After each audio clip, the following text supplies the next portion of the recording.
Chapter 40 A Terrible Vision. The cardinal leaned his elbow on his manuscript, his cheek upon his hand, and looked intently at the young man for a moment. No one had a more searching eye than the Cardinal de Richelieu, and D'Artagnan felt this glance run through his veins like a fever. He, however, kept a good countenance, holding his hat in his hand and awaiting the good pleasure of his Eminence, without too much assurance, but also without too much humility. "Monsieur," said the cardinal, "are you a D'Artagnan from Béarn?" "Yes, Monseigneur," replied the young man. "There are several branches of the D'Artagnans at Tarbes and in its environs," said the cardinal. "To which do you belong?" "I am the son of him who served in the religious wars under the great King Henry, the father of his gracious Majesty." "That is well. It is you who set out 7 or 8 months ago from your country to seek your fortunes in the capital?" "Yes, Monseigneur." "You came through Meung, where something befell you. I don't very well know what, but still something." "Monseigneur," said D'Artagnan, "this was what happened to me." "Never mind, never mind," resumed the cardinal, with a smile which indicated that he knew the story as well as he who wished to relate it. "You were recommended to Monsieur de Tréville, were you not?" "Yes, Monseigneur, but in that unfortunate affair at Meung—" "The letter was lost," replied his Eminence. "Yes, I know that. But Monsieur de Tréville is a skilled physiognomist who knows men at first sight, and he placed you in the company of his brother-in-law, Monsieur Dessessart, leaving you to hope that one day or other you should enter the Musketeers." "Monseigneur is correctly informed," said D'Artagnan. "Since that time many things have happened to you. You were walking one day behind the Chartreux, when it would have been better if you had been elsewhere. Then you took with your friends a journey to the waters of Forges. They stopped on the road, but you continued yours. That is all very simple. You had business in England." "Monseigneur," said D'Artagnan, quite confused, "I went—" "Hunting at Windsor, or elsewhere, that concerns nobody. I know, because it is my office to know everything. On your return, you were received by an august personage, and I perceive with pleasure that you preserve the souvenir she gave you." D'Artagnan placed his hand upon the queen's diamond, which he wore, and quickly turned the stone inward, but it was too late. "The day after that, you received a visit from Cavois," resumed the cardinal. "He went to desire you to come to the palace. You have not returned that visit, and you were wrong." "Monseigneur, I feared I had incurred disgrace with your Eminence." "How could that be, monsieur? Could you incur my displeasure by having followed the orders of your superiors with more intelligence and courage than any other would have done? It is the people who do not obey that I punish, and not those who, like you, obey, but too well. As a proof, remember the date of the day on which I had you bidden to come to me and seek in your memory for what happened to you that very night. That was the very evening when the abduction of Madame Bonacieux took place." D'Artagnan trembled, and he likewise recollected that during the past half-hour the poor woman had passed close to him, without doubt carried away by the same power that had caused her disappearance. "In short," continued the cardinal, "as I have heard nothing of you for some time past, I wished to know what you were doing. Besides, you owe me some thanks. You must yourself have remarked how much you have been considered in all the circumstances." D'Artagnan bowed with respect. "That," continued the cardinal, "arose not only from a feeling of natural equity, but likewise from a plan I have marked out with respect to you." D'Artagnan became more and more astonished. "I wished to explain this plan to you on the day you received my first invitation, but you did not come. Fortunately, nothing is lost by this delay, and you are now about to hear it. Sit down there before me, D'Artagnan. You are gentleman enough not to listen standing." And the cardinal pointed with his finger to a chair for the young man, who was so astonished at what was passing that he awaited a second sign from his interlocutor before he obeyed. "You are brave, Monsieur d'Artagnan," continued his Eminence. "You are prudent, which is still better. I like men of head and heart.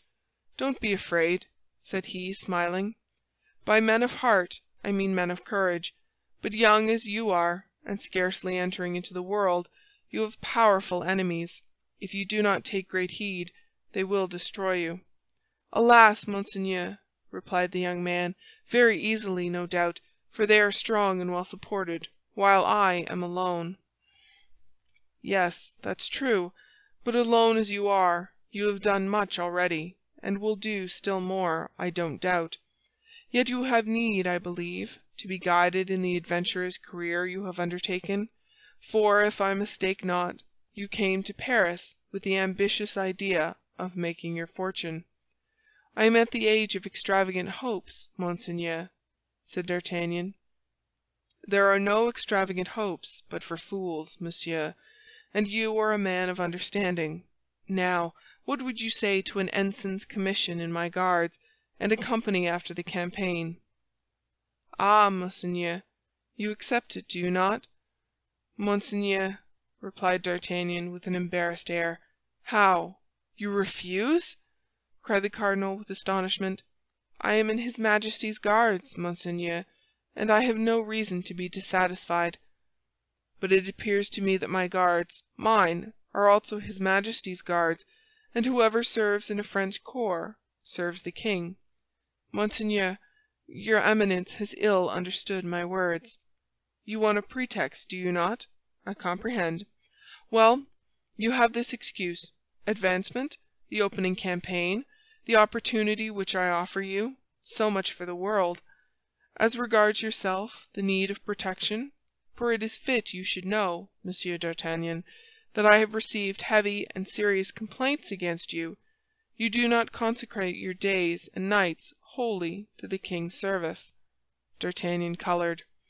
"In fact," said the cardinal, placing his hand upon a bundle of papers, "I have here a whole pile which concerns you. I know you to be a man of resolution, and your services, well directed, instead of leading you to ill, might be very advantageous to you. Come, reflect and decide." "Your goodness confounds me, monseigneur," replied D'Artagnan, "and I am conscious of a greatness of soul in your Eminence that makes me mean as an earthworm. But since Monseigneur permits me to speak freely—" D'Artagnan paused. "Yes, speak." "Then I will presume to say that all my friends are in the king's Musketeers and Guards, and that by an inconceivable fatality my enemies are in the service of your Eminence. I should, therefore, be ill received here and ill regarded there if I accepted what Monseigneur offers me." "Do you happen to entertain the haughty idea that I have not yet made you an offer equal to your value?" asked the cardinal, with a smile of disdain. "Monseigneur, your Eminence is 100 times too kind to me, and, on the contrary, I think I have not proved myself worthy of your goodness. The siege of La Rochelle is about to be resumed, monseigneur. I shall serve under the eye of your Eminence, and if I have the good fortune to conduct myself at the siege in such a manner as merits your attention, then I shall at least leave behind me some brilliant action to justify the protection with which you honor me. Everything is best in its time, monseigneur. Hereafter, perhaps, I shall have the right of giving myself. At present, I shall appear to sell myself." "That is to say, you refuse to serve me, monsieur," said the cardinal, with a tone of vexation, through which, however, might be seen a sort of esteem. "Remain free, then, and guard your hatreds and your sympathies." "Monseigneur—" "Well, well," said the cardinal, "I don't wish you any ill, but you must be aware that it is quite trouble enough to defend and recompense our friends. We owe nothing to our enemies, and let me give you a piece of advice. Take care of yourself, Monsieur d'Artagnan, for from the moment I withdraw my hand from behind you, I would not give an obolus for your life." "I will try to do so, monseigneur," replied the Gascon, with a noble confidence. "Remember, at a later period, and at a certain moment, if any mischance should happen to you said Richelieu significantly, "that it was I who came to seek you, and that I did all in my power to prevent this misfortune befalling you." "I shall entertain, whatever may happen," said D'Artagnan, placing his hand upon his breast and bowing, "an eternal gratitude toward your Eminence for that which you now do for me." "Well, let it be, then, as you have said, Monsieur d'Artagnan. We shall see each other again after the campaign. I will have my eye upon you, for I shall be there," replied the cardinal, pointing with his finger to a magnificent suit of armor he was to wear.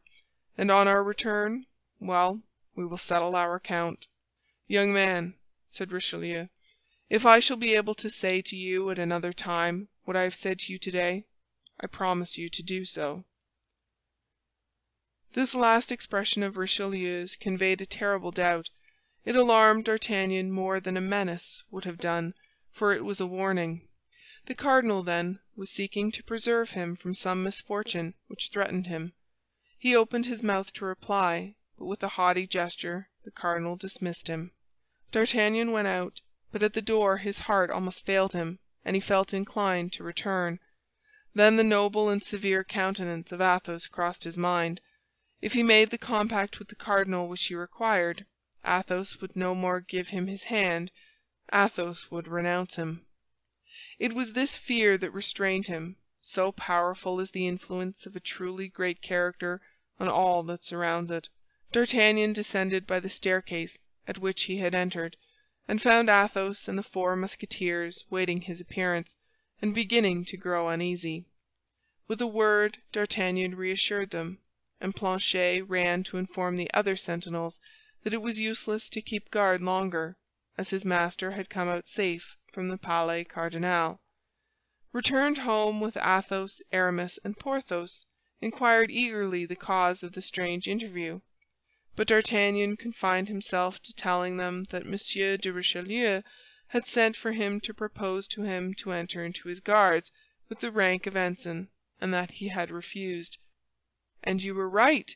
cried Aramis and Porthos, with one voice. Athos fell into a profound reverie and answered nothing. But when they were alone, he said, "You have done that which you ought to have done, D'Artagnan, but perhaps you have been wrong." D'Artagnan sighed deeply, for this voice responded to a secret voice of his soul, which told him that great misfortunes awaited him. The whole of the next day was spent in preparations for departure. D'Artagnan went to take leave of M. de Tréville. At that time it was believed that the separation of the Musketeers and the Guards would be but momentary, the king holding his Parliament that very day and proposing to set out the day after.